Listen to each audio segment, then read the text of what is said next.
Welcome everyone. So this is an in-person and online course, and it will be recorded. Our tech person has seen that for us. And so today we're going to be talking about theses and dissertations and MOspace and copyright. So we have it's going to be like two parts. So first, I'm Felicity Dykas, and I'm head of our digital services unit, and I'll be talking about MOspace and the processing we do here in the libraries. So we partner with graduate studies and have a role in making your theses and dissertations available. And then part two, I'm Ann Barker, and I try to stay on top of copyright issues for the libraries. Copyright's kind of hairy, but we're going to focus on just the part pertaining to dissertations and theses today. And I'll apologize, my ears are plugged, so I'm having a hard time telling what my volume is. So if I'm speaking at an inappropriate volume, please wave or something that's all going to get louder or softer. So I guess I'm curious for the people here and the online people here, are there particular questions you have when you came that you want to make sure we address? Yeah, my lab mate last semester in sheet graduated had a very hard time figuring out how copywriting a dissertation would effectively get published in the future. That question. So So so are you in the sciences? Yeah. I'm not. I'm in the arts. Arts? Yeah, it'd be helpful to know what subject area, what field everybody's in. That gives us an idea what kind of things to come out. So we've got sciences, arts, Sociology. Science. science. Anything from the online folks? No. Okay. Now we have some other library folks here. So. Well, we've got a nice span of different types of areas. So we can talk about that. Right. So, yeah. Okay, so I just threw the workshop description here since this will be recorded, just so that that's available. So let me first give you a little background on MOspace. MOspace is what we call an online repository, or institutional repository, and universities all across the United States have, and around the world have done these. So our goal is to preserve works by students, staff, and faculty at the University of Missouri. So MOspace was launched in 2008, and most of the content is open access, so it's available to users worldwide. And it's managed by the libraries. So that's our little icons. I'm hoping it looks familiar to some of you. So the libraries in general play a big role in preserving research and scholarship. And one of our goals is to make these available as widely as we can. And that's why, we got into MOspace. So MOspace includes research papers, posters, but then also administrative documents from around the campus, publications. So it has a wide variety of resources. So here's our statistics right now after 10 years. About 28,000 items. And you can see most of those are from Columbia. So MOspace right now is a partnership with UMKC and MU. UMSL and Rolla, our other campuses, are using a different system. But they also have repositories like this. So since 2006, all theses and dissertations were required to be submitted in electronic format. So those are all in MOspace. You can see the numbers there. So about 6,500. In addition to those, we've been digitizing older ones and are adding those too as we have them. So since 2006, theses and dissertations issued at MU are going to be found in MOspace.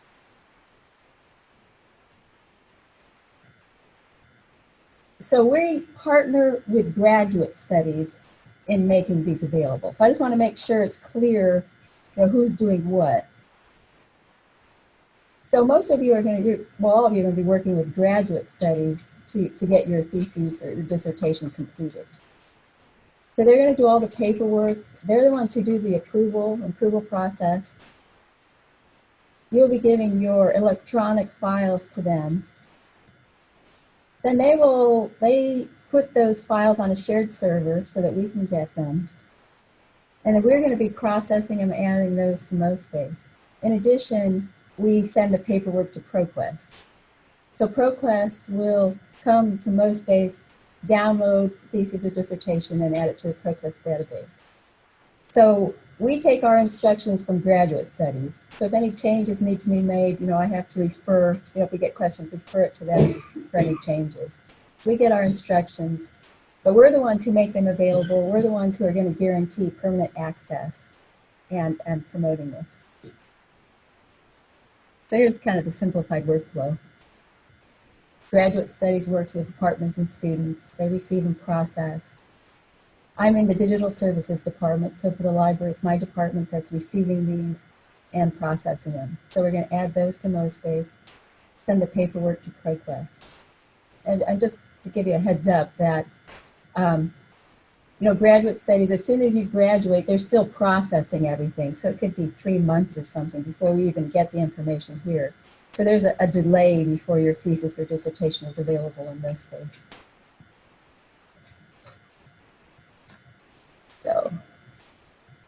So this is the summary sheet that gives us direction. So I just want to quickly review the options you have. So you're going to choose, Anne's going to talk about the copyright part, so I'm going to talk about these other ones. You get to choose whether you're going to embargo it for a year. That means we're not going to be adding it. And you also choose the restrictions or release options. And then we add those to MOspace by year with these collections. Let me look at this quickly. So this is the form you have. So graduate studies keeps this official form and just sends us the summary. So your option, one option, release the entire work immediately. So what this means for us is we're going to add it as soon as we get the paperwork from the graduate studies, and it will be accessible immediately to users around the world, including researchers here at MU or in the US. Your other two options for access are to limit access to the 4 campuses or to MU only. So in this case, we're going to add it immediately, but then it's only accessible to users who are current students, faculty, and staff. I've gotten authors of theses and dissertations who wonder why they can't access it. Well, they left the campus. So, I just tell them I need the author's permission, so they send me a permission slip so I can release it to them. But, but I guess some people don't. I've had people who don't realize that this is what that means, is that this is a permanent choice, and that people who aren't a current student, faculty, or staff member don't have access. So, authors can go through graduate studies again and resubmit the paperwork and change it. But if they don't, it stays with that restricted access. And we do get questions from people, including from other countries who want access, and I just have to tell them at the author's request, this has been restricted. But just to let you know that the files are restricted, but we still have our metadata or descriptive information. So, this is from a Google search. So this is an example of this restricted one.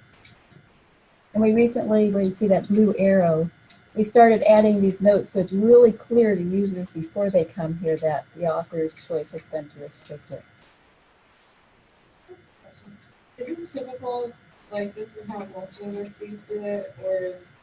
I was looking at some other universities, and some of them don't allow. They allow you to embargo it for a time period, but then their guidelines say that it's required to be open. Okay. But yeah, I have a slide that just shows there are some good reasons for restricting. I mean, it's your choice. So that's where it's fortunate, your choice at this campus. So you have those 3 choices on access: open, MU only, or the 4 campuses. And then your another choice here is whether you delay it for a year. And so then we're going to add it 1 year after you graduated.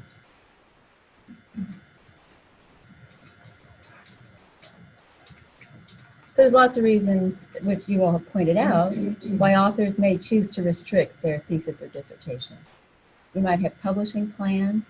And this is a tricky one, too, because it does vary by discipline.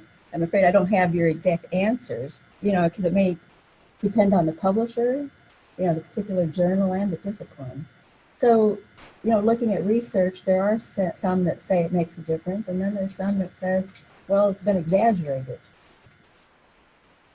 So would you say that going to the subject specialist, would they be able to give more guidance on that? The advisor, your academic advisor will be able to give more advice, because I think this is an area where it's changing a lot. It used to be fairly restricted and with open access. That scared a lot of commercial publishers, and now they're getting more used to the idea. So I think it's really in flux. So people have been more disciplined. It could change. It could depend if you're going to do a lot of revision before you publish. Like say you're writing, I work with the English departments who've got creative dissertations where they're writing a novel. So they've got, you know, first draft of the novel, that's a dissertation, but it's going to go to publication. You know, they may not want to have that open because they want to market it as a book. But if they're in, you know, if it's just an excerpt, they're going to develop it further, and there's enough difference between the dissertation and the final product that it might be okay to make that dissertation part of it. So it's really foggy right now. And probably just with the open access movement in general in higher education, I can see it be shifting. You know, the thing is, you know, probably most major universities have a repository like this where they're putting theses and dissertations. So more and more of them are open right off the bat. And then there's other reasons to restrict it. You know, if there's sensitive content or proprietary content. You know, so there's been a couple where the research has been related to our nuclear reactor, and they wanted to restrict it. Or if there's a patent pending, and then personal reasons, you know, people just don't want it open for whatever reason they have.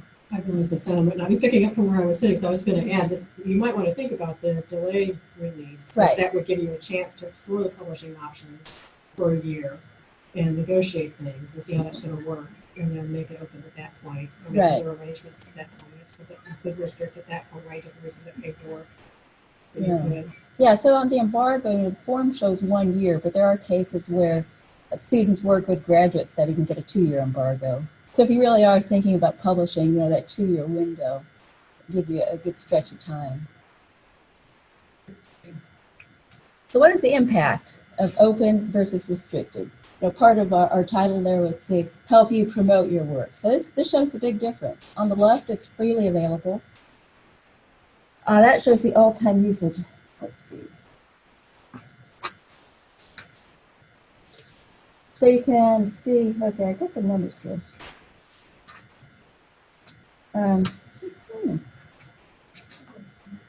So the downloads is what we really look at, is because that's when people have really opened the file. So on the left side, the number of downloads for open, all 2014 dissertations was 37,500 downloads. The restricted one, it was 355. You can see it really makes a difference, which you can imagine, restricted to campus or open to the whole world. It really makes a difference in who is using your thesis, who will use your thesis or dissertation. The numbers on the screen are the all views. not That's downloads. item views and downloads. Okay. Right. I mean, this is pretty exciting too, to look at our MU 2014 dissertations to see how much they are getting used. And the use is not just limited to the United States. So this shows what countries are using them. So this is just the last 6 months. So the open one has been used in US, Germany, China, United Kingdom, India. Those are the top ones. And as you expect, the restricted one has been used in the US. So we really do get wide exposure.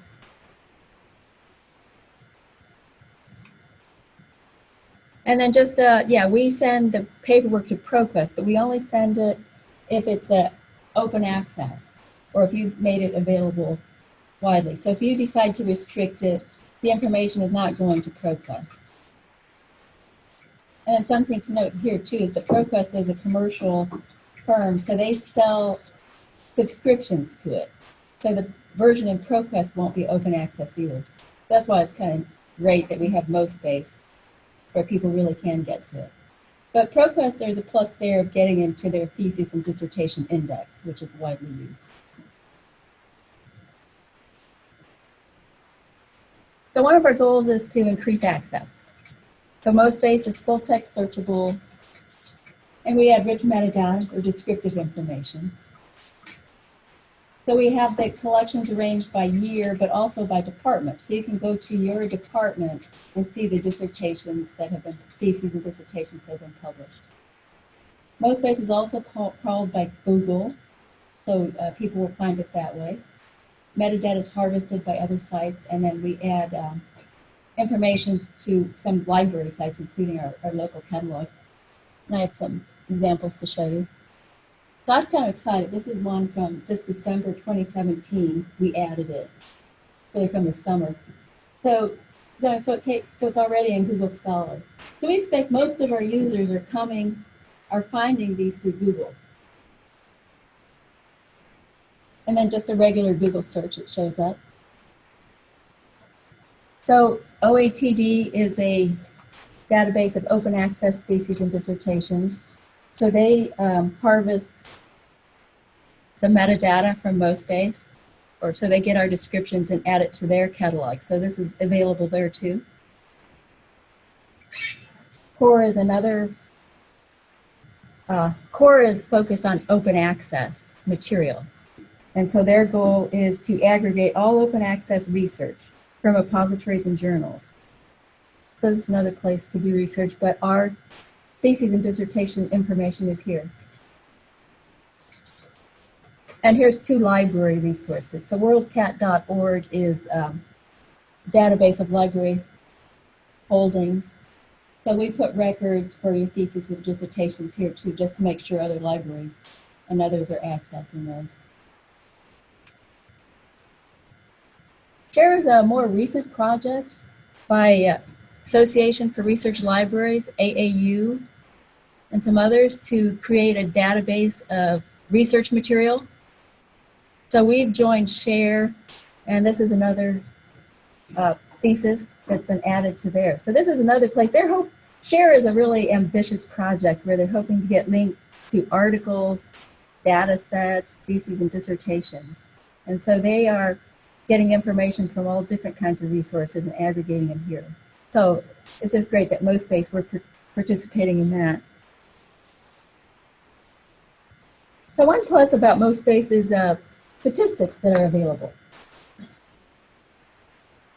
So you can scroll down to the bottom of a page, and so this would be for individual items. You would scroll down there and see statistical information. And then there's a left sidebar that shows some of that information. I have some pictures, but then I'll see if I can get it live. So one of the sidebar items is the most popular items. So this is for the history electronic theses and dissertations.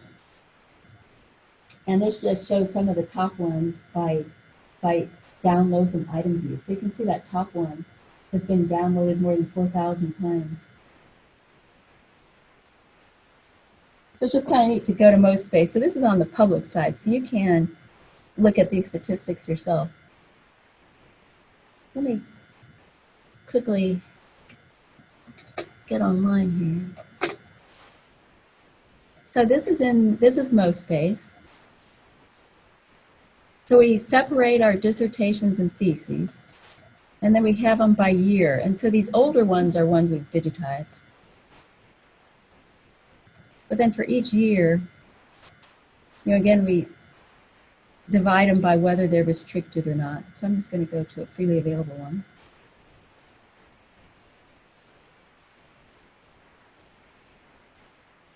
Okay.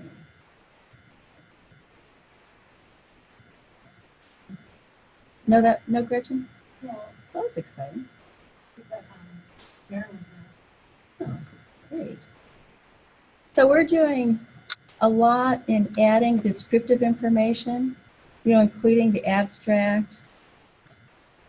This next view you're going to see behind the scenes Dublin Core record. But, so advisor, author, abstract. We have departments, we're adding subject headings. This is all so that in Google, these keywords are available to users. But then down here at the bottom is statistical information.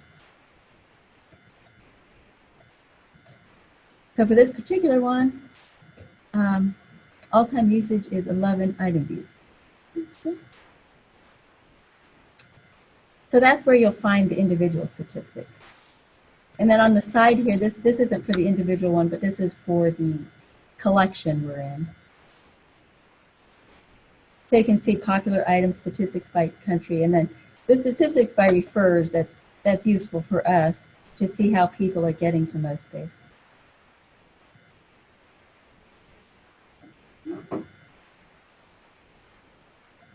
Google, Google, Google, Google. And then, internal refer in MOspace. So just to let you know, you can search particular collections. You can see statistics from a continent and limit it by a time period. Yeah, so after yours is added here, this would be something you might want to come and look at. Any questions on MOspace while I'm here?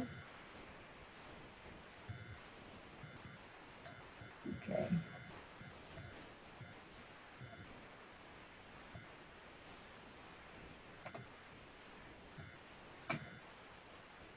Okay, I'm going to wrap up with some miscellaneous information. Just to let you know, as a student here, you have the option to submit other content. So if you do a presentation or a poster, MOspace is a place you could put that, and then you have a link to put on your resume or CV. Office of Graduate Studies is going to start having people submit an ORCID. Are you all familiar with ORCIDs? So ORCID is a persistent identifier for researchers. So this is a number that is assigned to you as a researcher. So wherever you publish, publishers are now often requesting this to make sure that you get attribution or pull all your stuff together. And I have a link to the ORCID website in our library guide. It's useful if you change your name or you have a very common name to distinguish you from other people with the same. Right.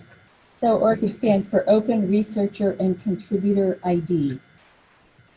So there's a website where you can go search for people's ORCIDs and where you sign up for an ORCID for yourself. And so when you submit your thesis or dissertation, you'll be asked for your ORCID ID number. And then, here's the email just for MOspace, so if you have questions. Or you have my name too, so I'll be happy to talk to you. And so here's just the 2 links to the MOspace collections for theses and dissertations. And then we've created a list of theses and dissertations by department, so you can quickly go to your department and see what's been submitted. And then the library has guides that librarians have created that give you information. So there's one on MOspace, there's a helpful one on ORCIDs, so just so you can learn more about the ORCIDs, and then copyright. So Anne will be talking about the copyright one. So any questions or comments before I turn it over to Anne? Okay. My tea and the tissues. I do apologize for having a cold. Okay, I'm going to just work from the guide actually, and you can either just watch the screen if you want, or if you want to go online, you could do this. If you go to the home page, the home on your computer should default to the library's homepage. And then the easiest way to get to the copyright guide is just to type copyright into our library search site, or site search. And you'll see in the blue bar at the top thing on the list should be the copyright guide. Copyright is kind of a complex legal thing. So you'll notice on this guide here, there are all these different tabs, and we're not going to go into all these. If you're really interested in copyright, there's a separate workshop in March just about copyright because it can get very complicated. For today, we're just going to look at this last tab on here for theses and dissertations. And I should add, I have no legal credentials whatsoever, so I can't give you legal advice, but all the information on this page has come from the Office of Graduate Studies or from documentation put together by ProQuest. And this whole copyright site, apart from this theses and dissertations page, has been reviewed by the University Legal Counsel, and they said we had everything accurate there. So librarians can point you to information, but we can't give you a legal opinion on anything. But we do have some good folks around who can have compiled a lot of good information. So first off, what copyright does. copyright is based on the idea that if you create something, you should get some return on that creative investment. So if you are the author or creator of something, you are the copyright holder. And it used to be you had to register copyright, use a little C symbol in a circle to say that you had copyright. Since the 90s, that's not been the case. Since the 1990s, we joined the World Intellectual Property Organization, and part of that is that everything, as soon as it's, if it's a creative expression, if it's in a fixed format, in tangible format, it's covered by copyright immediately from the moment it exists. So if I speak these words into the air, that's not covered by copyright because it's not in a tangible format. However, the recording of the words I just spoke into the air is a tangible format, and that is covered by copyright as of right now. Okay? It does favor creativity, so things that are more creative are more protected than things that aren't. So a telephone directory generally is not. It's just a list of names and numbers. Yes? So who owns it? So if I record you saying something, do you own it because it's your words, or do I own it because I recorded it? Well, there's a good question. I just wonder, In like, this case, in this particular case, since I'm doing this as part of my job, it's a work for hire, so the copyright holder would be the library. For things that you do as like a teaching instructor, if you're instructing for the university, the university has legal language that they've worked out to say whether the university owns it or whether you own it. I think in that case, generally you own it. Yeah, I think it's the person who's doing the creative work. So I think copyright infringement if you're recording in a classroom, you're not supposed to be recording in a classroom. yeah, that could be a problem, I think. But that may get into some other, it may be, Don't they usually get in trouble for? Okay. it may be a problem for other reasons, not copyright, but more privacy reasons and other things. But I don't think I'm qualified to give you a legal opinion on that. But I can look into it if you need. Okay, we'll focus just on what's key to your dissertations and theses right now. So you are, for your dissertation or your thesis, as soon as you've written it, you are the copyright holder by default. So that means you've got some rights. You also have some responsibilities. So we're going to talk about both. So one, in terms of responsibilities, usually when you're writing a dissertation, you are using stuff from other people because you're engaging in this ongoing conversation. So first thing is what responsibilities you have vis-a-vis those other copyright holders whose stuff you're using. So we're going to talk about that. But then there is also the angle of your copyright. You've created something, so you have certain rights, and you can dispose of those rights in different ways. So it's kind of two pieces. What gets a little complicated is our involvement with ProQuest. So copyright generally, the copyright holder generally has the exclusive right to reproduce, distribute, publicly perform, or display. So if you think about it, a lot of the stuff that we take for granted, like reposting things on Facebook, making a photocopy, passing it on, that sounds like that's really the exclusive right of the copyright holder. Now, copyright law has carved out some areas, like for teaching. There's some explicit guidelines for what you can do in a classroom or what you can do, like singing a song in church. There's specific things, what you can broadcast on the radio. They've carved out some specific areas, and then they've also given some guidelines. But it is all a little bit foggy, so you need to pay attention to it. With ProQuest, if you look up here at the top here, and I should explain on this guide, this middle part walks you through the whole process, and then I've given you some quick links to some of the documentation that you might need. So this explains the stuff, and if you just need to come back and get a form or something, you're going to find it over here most quickly. So since we submit things to ProQuest, they have some say in the matter. And you're going to sign a ProQuest publishing agreement to get your information and your dissertation delivered via ProQuest. Now, you are giving them a non-exclusive right to reproduce your work and put that information in. So it means you're not giving up your copyright, you're not signing it over to them, and you haven't said that they're the only one who can distribute it. So it's a non-exclusive right. The same thing with MOspace. It's a non-exclusive agreement that we can distribute that thing. So that doesn't prevent you from publishing with someone else. Part of this publishing agreement is that you accept responsibility if some third party claims that you infringed on their copyright in their thesis. So if someone came to ProQuest and said, that thesis used my stuff, they're going to say, not our fault. They're going to point them back to the author. Okay, so you are taking legal responsibility for that. So that is something you need to think about. I also find ProQuest, they reserve the right, I think it talks about it down here in the end.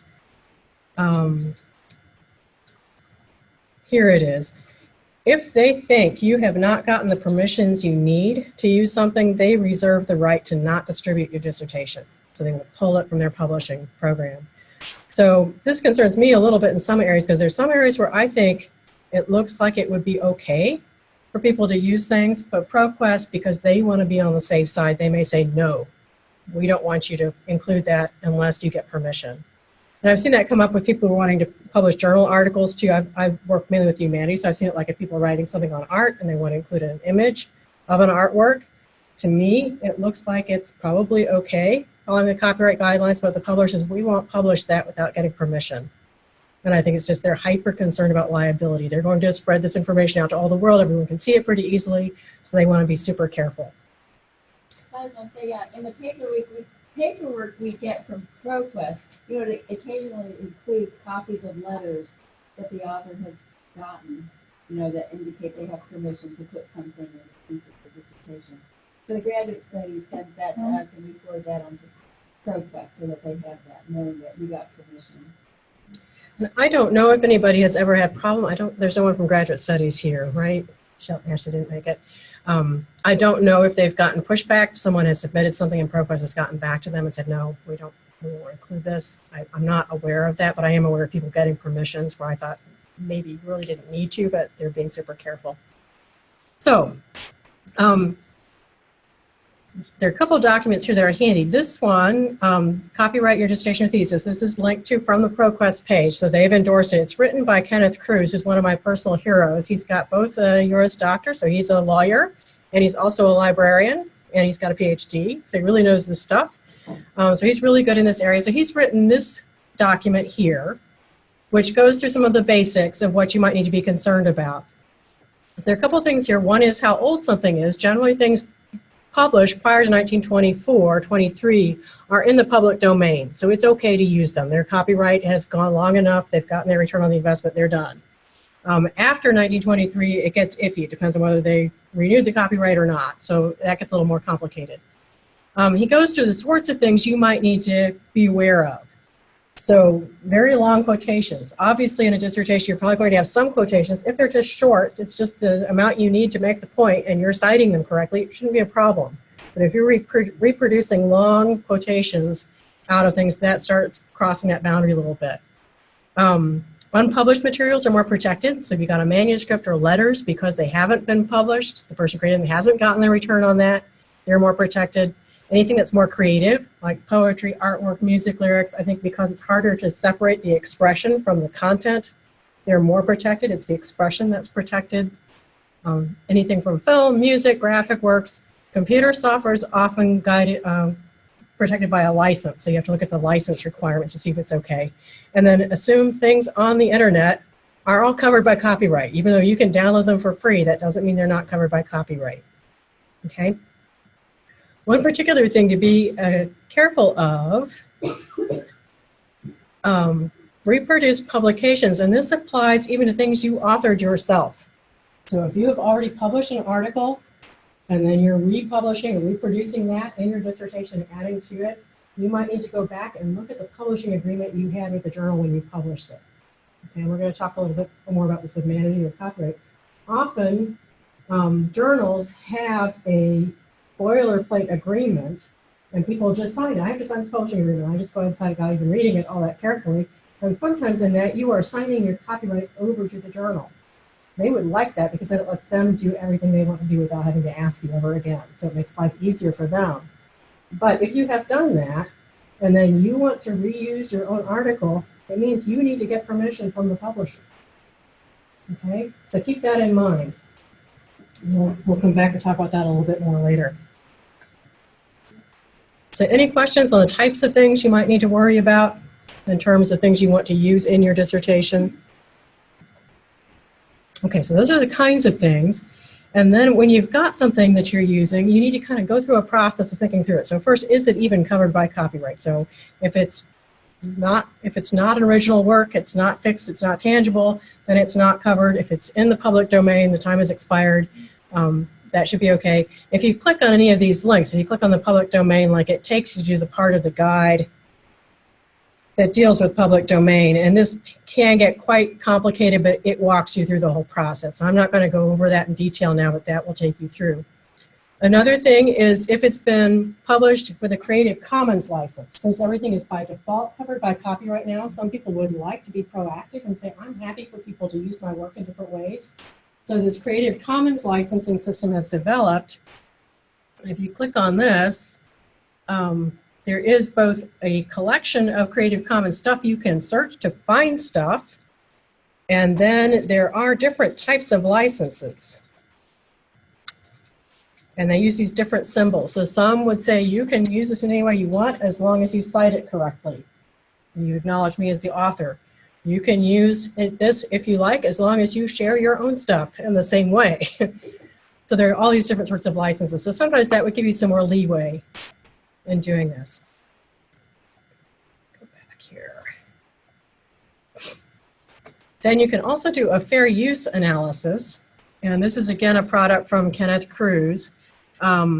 Or actually the fair use isn't, but the document I'm going to show you is. So fair use is not a hard and fast rule, but it says you could use things fairly under copyright if you balance all these different factors. A lot of people would like to have a more hard and fast rule. It's actually advantageous that it's got some flexibility into it. And what will help is this fair use checklist. So you can click on this. This was put together by Ken Cruz, who works at Columbia. And this is a document you can go through. And if you are doing a fair use analysis for your dissertation or for anything that you might be publishing, it's good to hang on to this paperwork because it demonstrates you thought through this. If anyone had a complaint, you can pull this out and say, I looked at this. I thought my use was fair. So you can see it's kind of a balancing act. So say you're wanting to use a reproduction of an artwork in your thesis or a figure or something that someone made. Well, it's for research, it's for scholarship, you're criticizing it or commenting on it. That probably is all on the side of fair use. If you're going to have it just for your defense or you're using it in class, that's a restricted access. Even if it's in Canvas, it's password protected, that's probably okay. We get in a little trouble here because we're giving it to ProQuest and they're selling it, they're involved in commercial activity. So that would tend to weigh against fair use. If it's already been published, it's not as protected if it's more factual. So if you've got a diagram, it's an XY grid, there's really no other way to diagram that. That's probably okay. If it's highly creative, it's an infographic with lots of interesting visualization, that's getting into more creative stuff, it's probably more protected. If you're using just a small, it could be a small quantity, or if it's not central to the work, you could be using a very small portion, but if it's the only portion of that work that anyone would really want to read, that's like scraping all the icing off the top of the cake, and that's not fair. And also, if the amount is just what you need for your purpose, you know, you're not quoting the whole short story because you thought it was interesting, you're quoting just the part that you need to make your point, that would weigh in favor of fair use. And then the effect on the market. And this also gets a little complicated. You may not be benefiting commercially from something, but it's more concerning, are you affecting the market for the thing you're using? So you may not be charging money to see it, but if no one will go buy this thing that you're using because you're making it freely available, that's a problem. And notice this licensing mechanism. If you want to use a reproduction of something and they have made it easy for you to get permission, you probably need to get permission, okay? Because if you use it under the fair use provisions, you are you're taking away their fees that they would get from asking for permission. If their fees are reasonable, they've made it easy to do, probably it's better to get permission. And they're making this argument in court that it's not just you can't market the stuff, you can't market the permission to use the stuff. And that's affecting their commercial return. Okay? So you can go through this. The one problem is, and this is where I'm just not sure, I don't have enough experience to know, you could go through this whole analysis and you could say, I think this is a fair use. ProQuest would still say, we're nervous about this, so we think you need to get permission if it's going to be in our database. So you might still need to go through this permissions process. So here we are back at the dissertation and thesis part. For permissions, first thing I want to point out is this is this earlier document that we had from Kenneth Cruz also has a form letter at the end. So this is what you'd want to use. So for anything where you think you need to get permission, you'd want to send off this letter, and it does have a thing for them to return.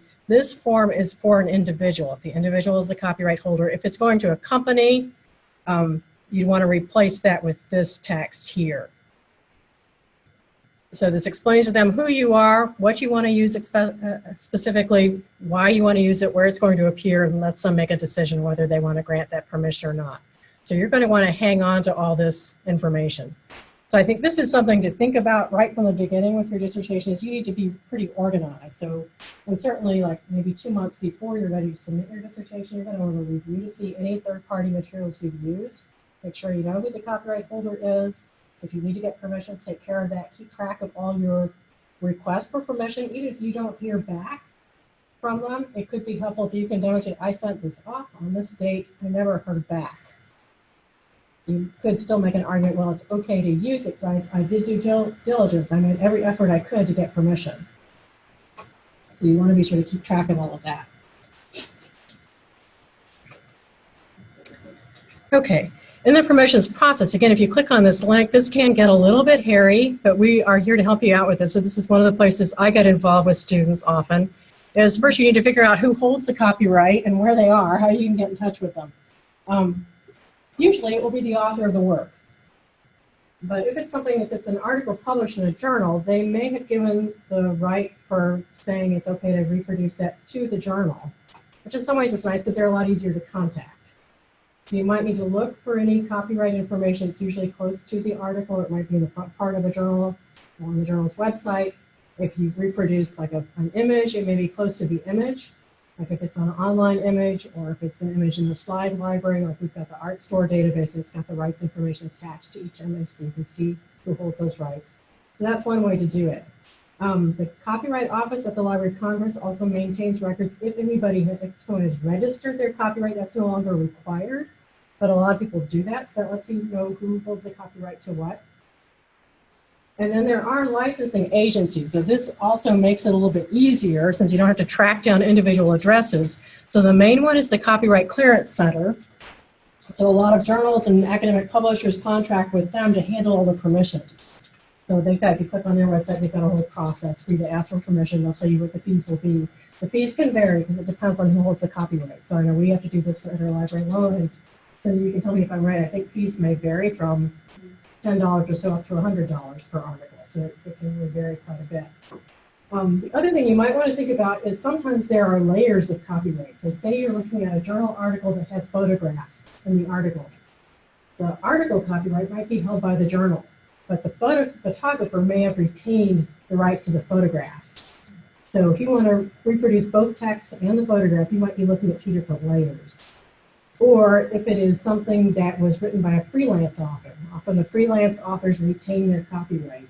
So if it's showing up in the New York Times, it was written by a freelance author, there might be a different process to go through. Or I see this most often with music. So you want to reproduce a recording of a musical piece. Well, you've got the rights of the composer, the rights of the performers, and the rights of the recording company. So you've got 3 layers of rights that have to be dealt with. But there are these different licensing agencies that are used to handling that everything easier. That makes sense? Don't be intimidated by it. I know we're here to help you out. It does take some time, so you want to plan ahead so you've got sufficient time to do that.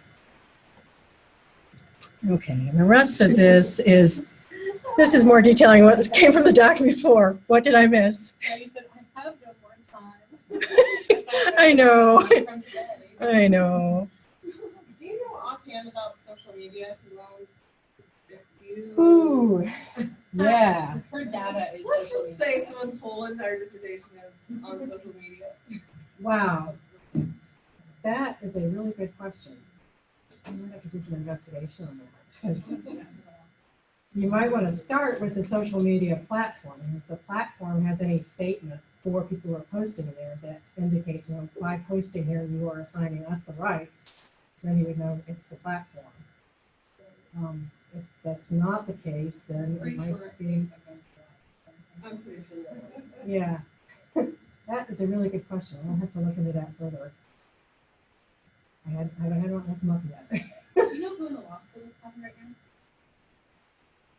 I am not sure who the copyright expert is there, and I know I used to refer any questions to Nancy Hawk was in the University Legal Counsel's office, and she's recently retired, so I'm not sure who's handling that there now, but that's one we should find out and collaborate on.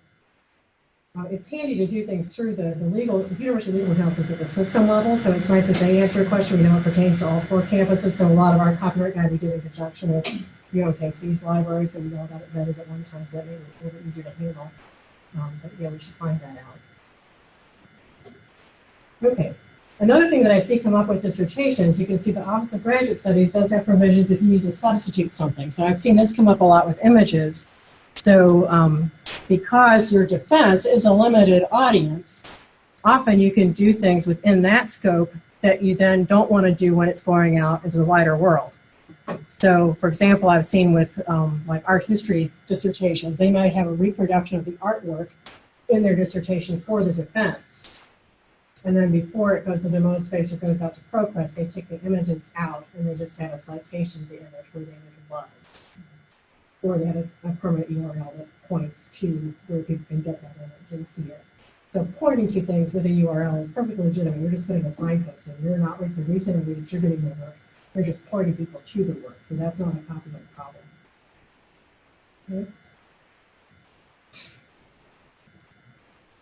Okay. All right, I want to quickly cover what to do with your own copyrights. And I am sorry, I'm sure you have more questions, so please just email me directly if you've got more questions, or you can make an appointment with me and we'll work through them. If I don't have the answer right away, I'll see where we can find that information for you. But the other thing to think about is your own copyright. So keep in mind you hold the copyright for the moment. It's in tangible format. You can register it. And that is when you go through the paperwork from Graduate Studies, one of the things I'm going to ask you is if you want ProQuest to do the registration for you. It's a pretty modest fee, and it does give you a little added protection, so it's worth doing. So you can go ahead and do that, but it's not absolutely necessary. As soon as your thing's in tangible format, your draft and your dissertation is covered by copyright, so you've got that level of legal protection.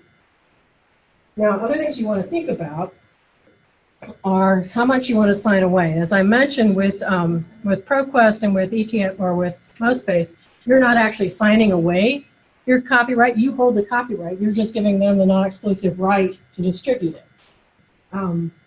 You do want to keep this in mind if you want to make it more available, or if you want to work with a publisher like a journal publisher, like the supply companies more. You want to be pretty careful on what you're doing. And you've got rights to do this in different ways. So you can restrict things, as Felicity mentioned, as a copyright holder, you could put an embargo period on, or you could restrict the audience and say, I just want this to go out to MU people or UM people.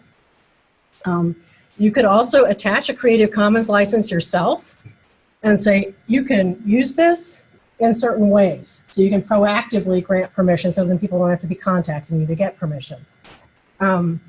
When you are publishing with a commercial publisher, we recommend that you take a look at this Spark Author Addendum. Spark is an organization that's worked particularly with scholarly publishers, and they were seeing, so as we mentioned, a lot of the scientific publishers especially, they'll ask you to sign all your rights over to them, which gives them the most latitude, but they can be complicated because then you can't distribute your own work to your students in your class, you can't present it at a conference, you can't do a variety of other things because you've given away the copyright. So you'll see different agreements come. There's usually a boilerplate agreement, but it can be negotiated. And you can unbundle those rights and say, I'm granting the publisher these rights, but I'm retaining these other rights. So Spark has developed this author addendum, which is just paperwork you can submit with your publishing agreement. And it just says, I'm signing this agreement, but I am retaining these rights, and the publisher is making these commitments. And there's lots of different language here you could go through, but basically it makes sure that you could do the things that you would typically want to do in a scholarly environment while allowing the publisher to have just the rights they actually need to do their publishing. So just be aware of that. And if you do want another pair of eyeballs just to look at it, we've sometimes done some workshops where we've pulled out a variety of different publishers' agreements. We've just kind of gone through them and marked them up and say, okay, here, this is problematic, this is not. So we couldn't give you a firm legal agreement, but we could look through it with you and just say, we think you need to look into this. So that's something to be in mind, bear in mind too. Okay, my voice is going, so I'm going to need to stop talking. But I have a question about the form. which one? So the form that has all the fees on it. Oh, let's see. The publishing agreement form or this form? This one. Okay, so you have to pay extra if you want to open access?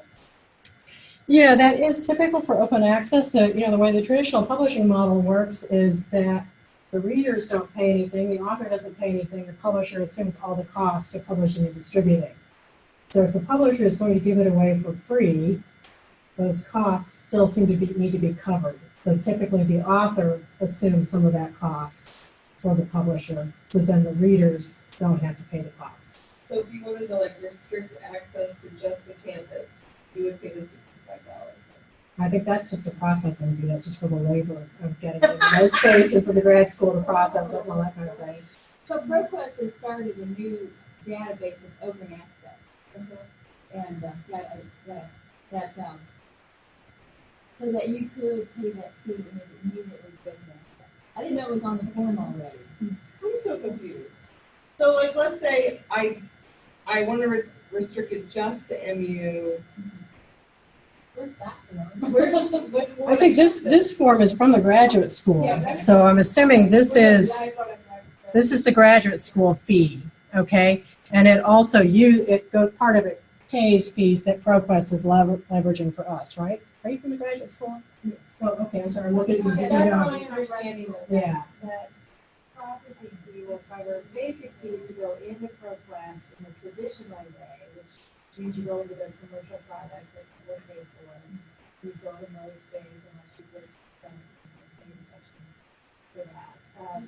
But if you wanted to do open access with us, and you want ProQuest to make your decision to open access, and you want to find it through them, then you pay The 160. additional ones. It's either or. You pay the 65 or you pay the 160. Yeah, so it's not an additional. It's an either or. So if you pay $65, you would do MOspace, but it's not the open access to worldwide. Right. That's my understanding. It's not open access. ProQuest.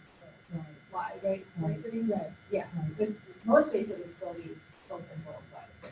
At Yeah. 65. And that might be some, the difference is if it's in MOspace, it's going to be found through Google and other things. Yeah, But that's ProQuest markets a separate database, so sometimes people go specifically to the ProQuest database to find things. So, normal students would in regularly would they pay 65, but what portion of people pay 65 and what portion is they paying? I don't know. The graduate schools maybe know I that. don't know that. Yeah, we don't see that money, so we don't know.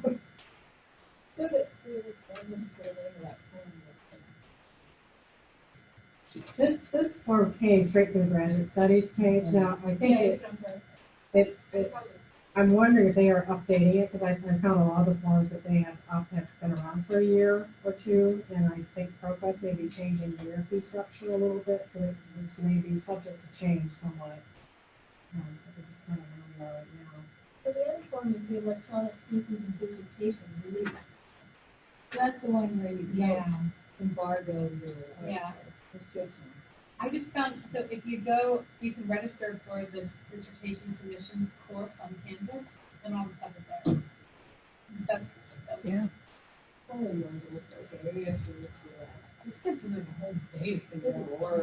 It's a lot of work to figure out all this stuff, yeah. But it's good training for academia, because you will have to do this with every time you publish a journal article and a book. These same sort of considerations are going to come up. So consider it part of your educational process. Many journals will have what they call an open access fee. You can publish with them and have it only available to their subscribers, or you can pay them an open access fee and they'll make it available. One thing that might make a difference with the UMI ProQuest open access fee is I don't know how MOspace open access plays out in other countries. Other countries may have different copyright laws, or they may have different internet policies that might make it harder to get to things that we would consider open access in the States. And since ProQuest is a big commercial entity, they may be negotiating some of that. So if people from other countries come in through their specific database, it's possible they could see things that they might not be able to see other things. I'm not sure about that, but it just strikes me that's a possibility. So then we do some more exploring to find out more about that. Any other questions? That's a lot of stuff in a fairly short time. Yeah. So, I was told a horror story once where someone didn't embargo their dissertation and then a third party published it. And That's copyright infringement. Exactly, Yeah. but she didn't have the funds to go against Amazon where it was published. So what do we do in order to protect ourselves so that the 2 years of work I put into this can go into the 2 more years I'm going to put into it to make it a book? Yeah. For here, when it's embargoed, we're not uploading it to MOspace until a time period. Some So that people places can- would put it in the system and have an embargo status. Yeah. So people wouldn't be able to get it from MOspace. So I guess, yeah, it's a good question of how did they get a copy of it? Yeah. It was open. And it was one of our PhD graduates who has several books already. Yes. And So so for- yeah. Like you hadn't published it with any business because it only been often publishers. Then she can't. can't. And so. Well, you could. I mean, I don't. Well, she That's where could. I don't know what the legal Okay. costs would be to do after someone. Now, often under the Digital Millennium Copyright Act, if someone has something on a website, they usually have to identify a DMCA agent. And under the Digital Millennium Copyright Act, the first step is to contact that DMCA agent and say, this is an infringement, take it down. And they have to take it down immediately. They can then appeal it. But usually legally, if they're running a website, then you have to take it down right away. And that's, that, I don't think there's any legal cost to that. It's just, you can see, I think you can see it on the university website. See. I think it usually shows up around the edges. Yeah, so here we've got DMCA and other copyright information. So if you click on that, usually somewhere on here, okay, they got the agent doesn't to receive claimed copyright information, and that's just a letter saying this is infringing. And I think the way this works is it's an immediate takedown, but then the understanding that someone could appeal it. So like if it were you, like say I put up something up on the library webpage, and someone complains, they would contact this person and say that library webpage looks like it's violating our agreement. They would immediately take it down. They would let me know, and then I could appeal it and say, no, that's fair use. And I'm not quite sure what happens at that point. That's where we get into legal This is a little expense. bit hearsay. No, it's concerning. So Yeah. it's one of those Yeah. things that gets passed around like, I don't know what you do. Yeah, I mean, since it's covered by copyright from inception, Okay. there should be a way to complain about that. Would you recommend embargoing to use part of it? I don't think I have the credentials to answer that. That's where you might want to. I think you might start with your academic advisor because they'd be more familiar with the peculiarities in a specific field. And I don't know if students have access to the university legal counsel. We only do it with students for Right. Yeah, that might be something to bring up, like with the. not speaking, but to somebody else. I want to bring up. It would be something interesting to bring up with the graduate studies, Office of Graduate Studies, and maybe with student government to see if they find out if there's someone that could do it. Right.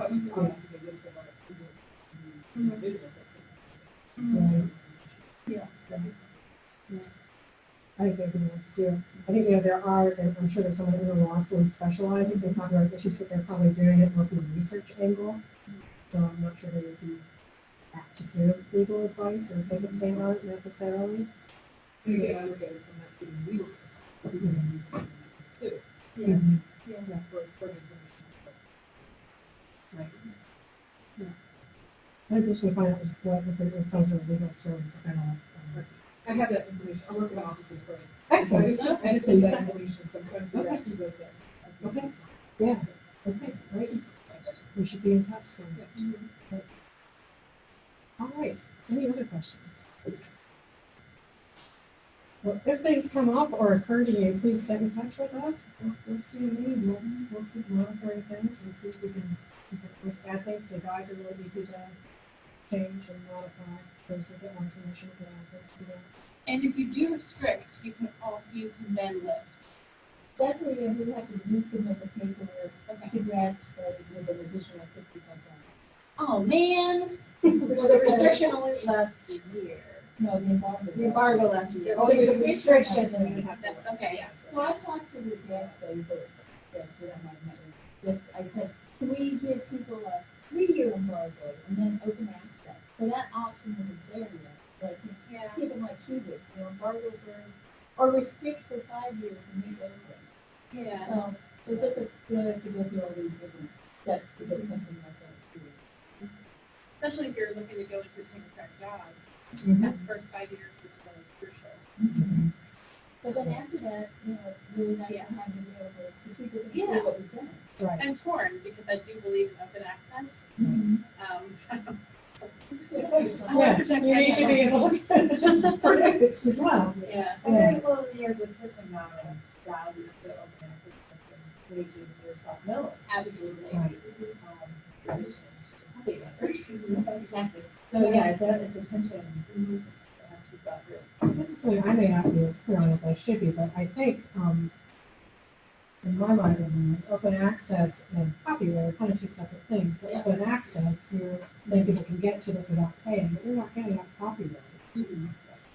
So I don't think open access means, here, you can have my stuff and do whatever you want with it. It just means you I'm can just view more it thinking without of paying. publishers saying, oh, well, it's Yeah, already kind of out there. I so can't we get don't any wanna investment. put- Exactly. And hopefully if they're doing enough value added as a publisher. Yeah, They exactly. would consider that. Yes.